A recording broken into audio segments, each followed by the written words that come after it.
boa noite. Eu sou Rosiane Kennedy. A partir de agora, você confere com a gente as notícias que circularam hoje nos corredores do poder. Ministro da Segurança Pública anuncia concurso público para contratar 500 policiais federais e reforço na equipe de delegados de combate à corrupção. Educação. Serão 190 mil novas vagas para programas de capacitação, formação de professores. Os detalhes você confere com a gente a partir de agora aqui, diretamente de Brasília, pela TV Brasil, pela Rádio Nacional e emissoras públicas de todo o país.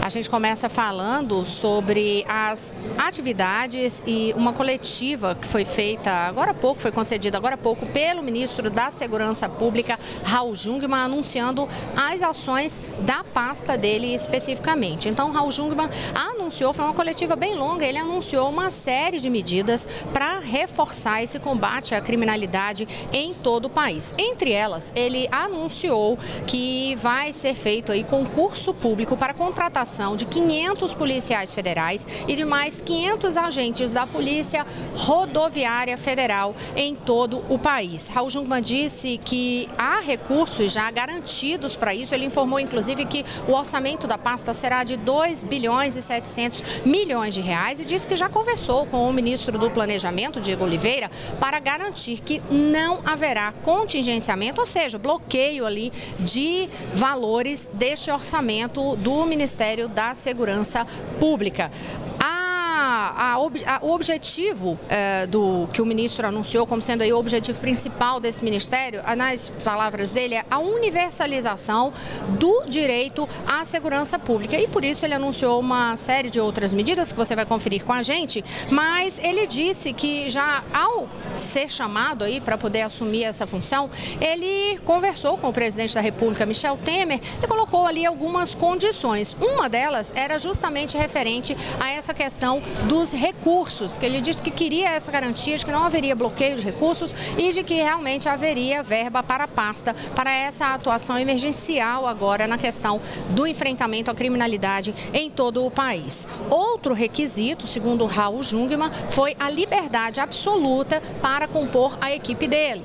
O ministro da Segurança Pública anunciou a equipe completa que vai trabalhar com ele hoje. Você confere detalhes no site agenciabrasil.ebc.com.br. E desse grupo aí da equipe, a gente lembra que a primeira medida adotada por ele, que a gente anunciou aqui ontem, né, já informou aqui ontem, foi justamente a troca no comando da Polícia Federal. Ele tirou Fernando Segovia e colocou Rogério Galouro. Raul Jungmann foi indagado sobre essa substituição e ele explicou que conhece Galouro há muito tempo, é uma pessoa com a qual ele tem afinidade de pensamento e avaliou que isso gera mais agilidade para adotar as medidas necessárias nesse enfrentamento aos problemas que o país enfrenta de insegurança por causa do crime estabelecido país afora.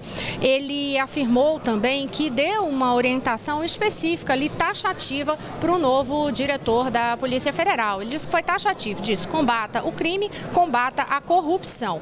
E aí ele informou também que, inclusive em relação a esse combate à corrupção, ele vai remanejar 20 delegados para atuar especificamente neste trabalho de combate à corrupção. O ministro da Segurança Pública fez uma defesa forte da importância da Operação Lava Jato e disse que todas as necessidades da Polícia Federal para a realização dessa operação serão atendidas. Vamos conferir.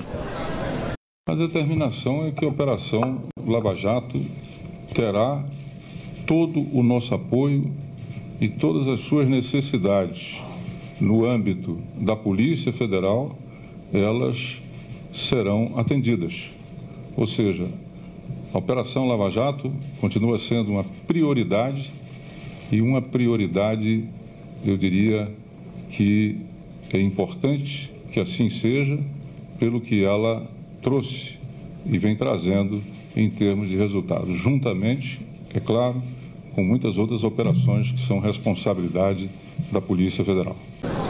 O ministro da Segurança Pública ressaltou ainda durante a coletiva o problema enfrentado no sistema carcerário no país, com uma superpopulação carcerária que estoura completamente os limites de vagas aí nos presídios em todo o Brasil. Ele defendeu a necessidade de construção de novas unidades prisionais e disse que essas novas unidades terão de seguir o modelo das instituições federais, dos presídios federais, inclusive com a instituição ali de parlatórios, ou seja, para que as conversas das pessoas quando vão visitar os presos sejam monitoradas. Ele chegou a ressaltar, foi perguntado sobre a polêmica, porque a OAB já se manifestou contrariamente a essa questão dos parlatórios. Ele disse que conversou diretamente com o presidente da OAB, Lamáquia, e disse que explicou a situação, que não é nenhuma perseguição à atividade, nem discriminação à atividade dos advogados. Mas ele chegou a ressaltar um caso curioso. Ele disse o seguinte: olha só, tem uma situação de 3 presos, ele citou o nome dos presos assim de alta periculosidade no país, ligados a essa questão do crime organizado. Ele disse que esses 3 presos têm 37 advogados e que não se pode admitir que numa situação dessa, que parece aí estranha pelo menos, não se pode admitir que o crime também termine atuando de alguma forma para tentar a ajuda desses advogados para agirem como pombo-correio, foi a expressão que o ministro utilizou. Em relação à questão dos presídios, ele ressaltou a necessidade também, disse que vai defender aí parcerias públicos-privadas e que a construção de novos presídios entre naquele programa de desestatização. Acompanhe.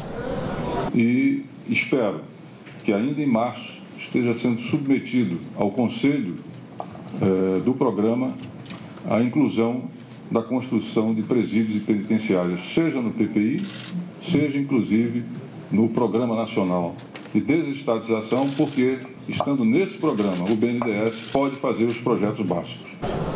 O ministro fez uns outros anúncios, como, por exemplo, que a Força Nacional vai ser permanente, falou de uma série de reuniões que serão realizadas daqui para frente, informou que quer se reunir com os ministros desta área de segurança pública de todos os países aqui da América do Sul. Ele defendeu, inclusive, que exista uma autoridade continental para trabalhar desta questão do crime entre fronteiras. Em relação a reuniões, ele até lembrou que amanhã o presidente da República, Michel Temer, terá um encontro com governadores de todo o país para discutir essa situação da criminalidade em cada unidade da federação. E aí eu perguntei para o ministro se haveria ali a possibilidade, se o governo estaria preparado para agir com outra situação de intervenção, se houver alguma demanda desses governadores para que haja uma intervenção federal, como ocorreu no Rio de Janeiro. Jungmann disse que não considera necessário, que isso é uma medida extrema, que ele não vê essa necessidade hoje. Confira. Eu me lembro de uma frase do presidente Fernando Henrique, anos atrás, que dizia que impeachment é como bomba atômica, você tem, mas não usa. Nós já usamos pela primeira vez, mas é preciso muita moderação, né? Muita, extrema moderação. O Rio de Janeiro é um caso que eu considero, eu tenho muito cuidado de não digamos assim, tornar o Rio de Janeiro algo como outro planeta, não. Mas, de fato, o Rio de Janeiro tem 830 comunidades sob o controle do crime organizado, do tráfico de drogas e também das milícias. Isso significa que de 1 milhão a 1 milhão e 100 mil cariocas vive um regime de exceção, onde direitos e garantias individuais não são asseguradas. Aonde as igrejas, elas não conseguem fazer o seu culto à noite em parte da cidade, nem as suas missas. Onde as crianças não conseguem cumprir o ano letivo, tudo por conta e por causa da violência. Nós temos uma crise no Rio de Janeiro, econômica, fiscal, moral e de segurança. Nós temos hoje, infelizmente, no Rio de Janeiro, uma penetração, uma captura do próprio Estado e de parte das instituições pelo crime organizado e pela corrupção. Então, o Rio de Janeiro, ele vive uma situação que, de fato, exige, até pelo princípio da responsabilidade institucional, que se tomasse alguma providência, como foi tomada. E, por isso mesmo, eu entendo que eu não vejo, em que pese situações graves realmente aflitivas em muitos outros estados, mas eu não vejo uma situação que demande uma outra intervenção. Olha, e o ministro da Segurança Pública teve como uma das primeiras agendas hoje um encontro com a presidente do Supremo Tribunal Federal, ministra Carmen Lúcia, que também é do CNJ. Mariana Jungmann tem os detalhes sobre qual foi o tema dessa reunião, né, Mari? Rosiane, boa noite. Olha, ele foi lá para a apresentação dos dados parciais do Banco Nacional de Monitoramento de Prisões. A principal função desse banco de dados é unificar as informações sobre o sistema carcerário brasileiro, porque hoje há uma grande discrepância entre as informações, as estatísticas do Poder Judiciário e do Poder Executivo. Então, o objetivo é que todas as informações sobre os presos, a quantidade de presos, a situação dos processos, mandados judiciais que existam contra aquele preso em diferentes estados, todas essas informações sejam então incluídas nesse banco de dados. Por enquanto, os primeiros estados a alimentar esse banco de dados são Roraima, Goiás e São Paulo, e aí já foram cadastradas até o momento no sistema 41.522 pessoas, então, privadas de liberdade. O interessante é que dessas 41.522 pessoas, 24.128 estão presas provisoriamente, o que significa que elas ainda não tiveram julgamento e ainda não estão definitivamente, então, condenadas, né? Não passaram por nenhuma condenação judicial ainda, Rosiane. Isso só para a gente ter uma ideia de como é o nosso sistema carcerário, né? E aí, nessa oportunidade, então, tanto o ministro Raul Jungmann quanto a ministra Carmen Lúcia, que preside o Supremo e o Conselho Nacional de Justiça, ressaltaram a importância de que esses presos tenham um tratamento digno e humano dentro desses presídios, claro, sempre observando que eles devem cumprir ali, responder pelos seus crimes, mas com tratamento humano. Olha, aí a gente segue falando sobre toda esta situação do enfrentamento a esse problema de violência no país, agora conversando com Maurício de Almeida, que atualiza as notícias em relação a essa intervenção federal na segurança pública no Rio. Maurício, boa noite. Olá, Rosiane, boa noite. Hoje, deputados da Comissão de Segurança da Assembleia Legislativa do Rio de Janeiro se reuniram no Comando Militar do Leste com o general Braga Neto. A presidente da Comissão de Segurança da Assembleia é a deputada Marta Rocha, que já foi chefe da Polícia Civil aqui do Rio de Janeiro. O principal pedido que os deputados fizeram foi para que as ações da intervenção aconteçam em todo o estado e não apenas na capital, que essas ações se ampliem para a Baixada Fluminense e também para o interior do Rio de Janeiro. Os deputados também pediram a convocação imediata de 4.000 policiais militares e 357 policiais civis, que já foram aprovados em concursos, mas ainda não foram chamados devido à falta de verbas. Segundo os deputados, o general Braga Neto se comprometeu a recompor os quadros, tanto da Polícia Militar quanto da Polícia Civil, mas disse que no momento está fazendo um estudo para saber quantos policiais são necessários serem contratados e também de onde vão sair os recursos para a contratação desses policiais. Os deputados também entregaram para o general um estudo sobre roubo de cargas no Rio de Janeiro e falaram que pretendem criar um canal de comunicação permanente entre o interventor e a Assembleia do Rio e fizeram um convite para o general ir até a Assembleia participar de uma audiência pública. E hoje o general Braga Neto também participou de um encontro com os secretários de Estado do governo do Rio de Janeiro. É o encontro mensal do secretariado do governador Luiz Fernando Pezão. Durante esta reunião, o general Braga Neto fez um apelo para que os secretários da área social atuem junto com as ações de segurança. O objetivo do general é agir para combater a criminalidade e, ao mesmo tempo, melhorar a qualidade de vida em comunidades carentes aqui do Rio de Janeiro. E hoje teve uma boa notícia para os servidores daqui da segurança no estado. O governador conseguiu pagar parte da dívida relativa com o sistema de metas para policiais. Foi um depósito de 20 milhões de reais, que esse depósito foi dividido para 17.343 policiais que estavam com salários em dívida, com essas metas que o governo prometeu e não pagou. Mas o governo ainda precisa pagar cerca de 57 milhões de reais para esses policiais. Uma das metas do general Braga Neto é acabar com as dívidas na área da segurança. Rosiane. Obrigada, Maurício de Almeida. Aqui na Câmara dos Deputados, os parlamentares receberam um anteprojeto que foi apresentado pelo ministro Alexandre de Moraes, que é justamente para endurecer o combate ao tráfico de drogas no país, né, Mariana Jungmann? Rosiana, na verdade, o ministro Alexandre de Moraes veio tratar desse anteprojeto. Ele já comandou aqui no Congresso Nacional uma comissão mista de deputados e senadores que tratou desse assunto, mas o texto mesmo ele deve trazer no início da próxima semana aqui para os presidentes da Câmara e do Senado, e esse ainda não está esclarecido como exatamente esse anteprojeto aí vai endurecer essas regras. O que se sabe é que o foco dele vai ser no combate ao tráfico de armas e drogas, mas ainda não se sabe se ele vai, por exemplo, propor um aumento de pena ou outra estratégia aí para deixar a punição para esse tipo de crime mais dura. Além disso, também, Rosiane, hoje os presidentes das duas casas falaram sobre a criação de um sistema integrado de segurança, um assunto que também já é recorrente aqui, e a ideia é já apresentar um projeto sobre isso para os líderes partidários e dentro de 10 dias esse projeto já poder ser votado numa comissão mista entre os dois. Lembrando que o anteprojeto do ministro Alexandre de Moraes, Rosiane, como a gente disse, é um anteprojeto. Quando ele trouxer o texto, esse texto tem que ser transformado em projeto de lei por um parlamentar.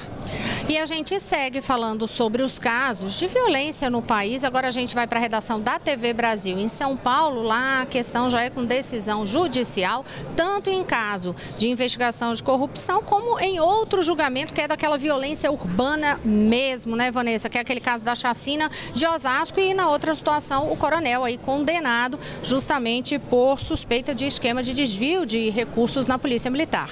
Boa noite. É isso mesmo, Rosiane. Boa noite para você, boa noite a todos. Foi o tenente-coronel José Afonso Adriano Filho. Foi condenado pela Justiça Militar a mais de 15 anos de prisão por peculato em um esquema de desvios na Diretoria de Suporte Administrativo da Polícia Militar de São Paulo. O caso ficou conhecido como a Lava Jato da PM. O crime ocorreu entre 2005 e 2012 e o prejuízo estimado com a ação do coronel é de 7 milhões de reais. Mas os desvios podem chegar a 200 milhões. É a primeira condenação nesse esquema. E de acordo com as investigações, o coronel era proprietário oculto de uma empresa que foi contratada mais de 200 vezes para obras no quartel do Comando-Geral da PM. Além disso, a movimentação financeira dele era incompatível com a renda. O Ministério Público disse que vai recorrer dessa decisão e quer aumentar a pena. Já no outro caso que você mencionou, o júri do policial militar Vitor Silva dos Santos entrou hoje no segundo dia. Estão sendo ouvidas 16 testemunhas de acusação e de defesa. Ontem, durante o júri, o réu permaneceu o tempo todo fazendo anotações em um caderno. Ele é julgado pela participação nas chacinas de Osasco e Barueri em agosto de 2015. 17 pessoas foram mortas. O jurado é formado por 4 homens e 3 mulheres. E de acordo com a acusação, Vitor teria trocado mensagens com o guarda municipal para informar o horário da chacina e também teria dirigido um dos carros usados no massacre. Teria finalmente atirado contra as vítimas. Ele é acusado por 8 mortes e por tentativa de homicídio.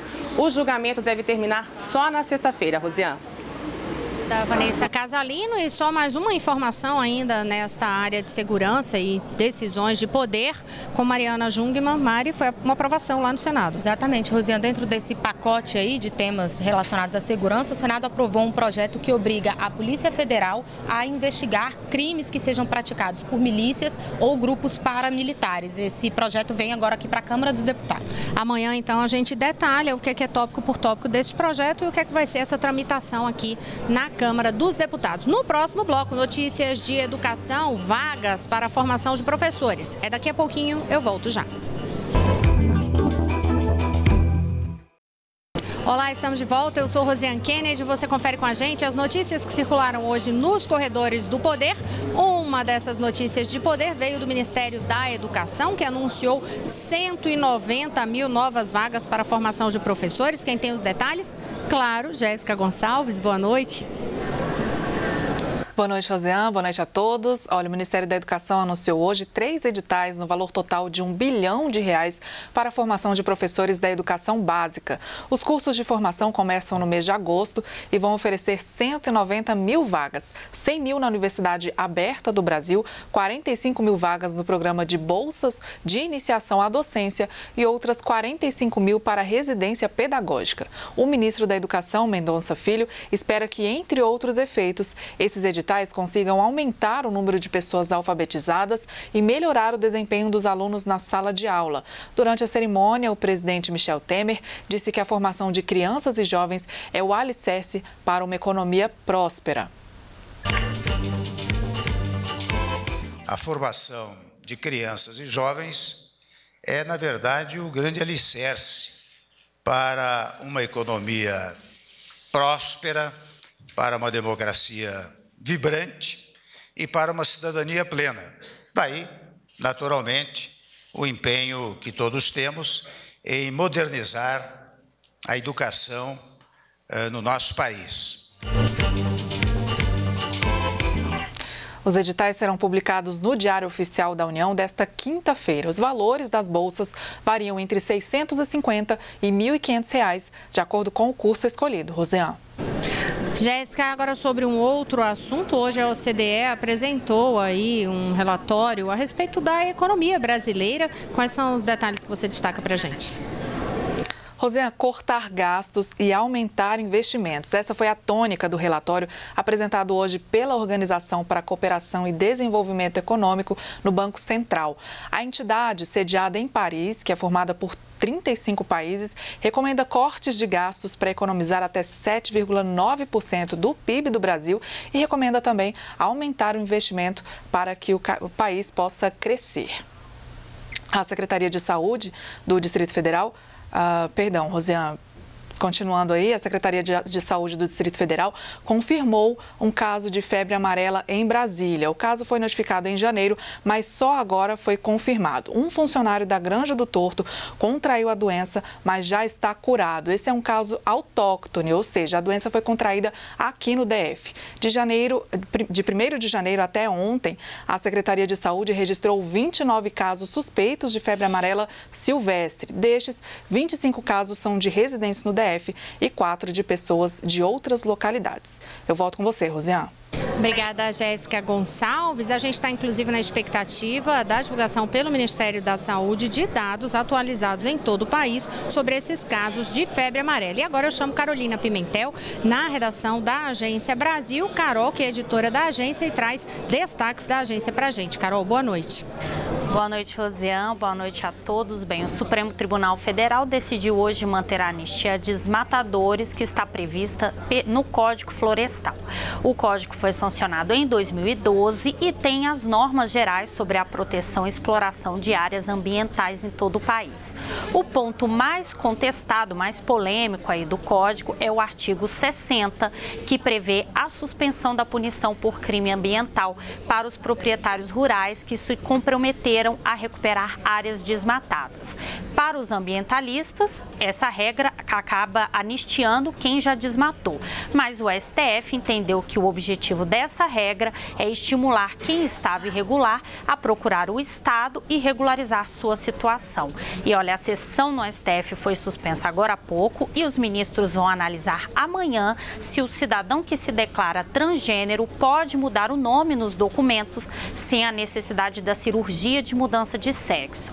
Esse julgamento vai ter reflexos para todos que buscam a adequação entre a identidade de sexo e a identidade de gênero. 6 ministros já votaram por esta possibilidade. E olha, o Itamaraty informou hoje que apura a notícia de que a Embaixada Brasileira em Praga, na República Tcheca, teria concedido 2 passaportes brasileiros ao líder norte-coreano Kim Jong-un e a seu pai Kim Jong-il em 1996.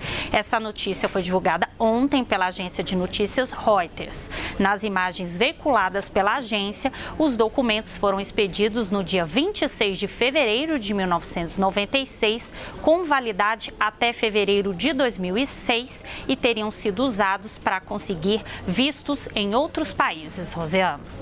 Carolina Pimentel, eu vou esperar para você também dar os destaques que estão em outras manchetes da agência, mas antes só lembrando que ontem você trouxe aqui para a gente aquela informação de que o julgamento do habeas corpus apresentado pela defesa do ex-presidente Lula tinha sido marcado para esta quinta-feira, mas aí a gente tem a informação de que houve uma remarcação em relação a essa data e ficou para o próximo dia 6 de março. Agora, Carol, destaca para a gente aí outros títulos, outras manchetes da Agência Brasil.